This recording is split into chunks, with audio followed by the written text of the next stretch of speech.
There are 4 mechanical patterns. Everything that we have done, if the patient is mechanical, will fit into one of these 4 patterns. And what I've done is I've laid this out graphically, just because I want you to visualize sort of where we're going. The size of the boxes, it relates to the frequency of the problem. Pattern 1 and pattern 4 are more common than patterns 2 and 3, by far.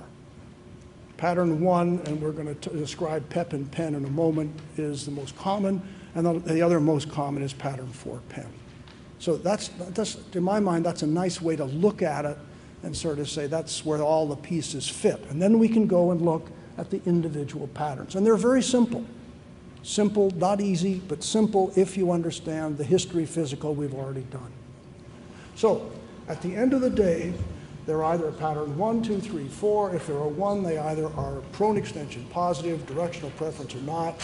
If they're a 4, which is intermittent leg dominant pain, they're either the resolving pattern 3 or the neurogenic claudica, the classic patient walking, pain comes on, sits, flexes, pain goes away.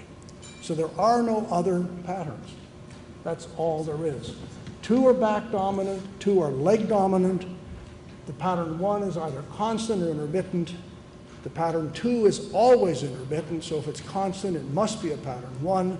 Pattern 3 is constant leg dominant pain is sciatica, and pattern 4 is always intermittent leg dominant pain, either the resolving 3 or the neurogenic claudican 4. And that's it. There isn't anything else. There are only 4 mechanical syndromes. The things you need are an unequivocal history, a concordant physical examination, and the final leg of the stool, and I mentioned this earlier, and this is where we'll wrap it up, is an anticipated treatment response. If you are a pattern, you will respond as a pattern. If you don't respond, then we go back to the beginning, we start again on the history. This is a system that is built to be safe. It's a system that's designed to give you enough cross-checks and back-checks that you will not leave a patient with a serious condition. You won't miss a cauda equina syndrome. You won't miss a core tumor.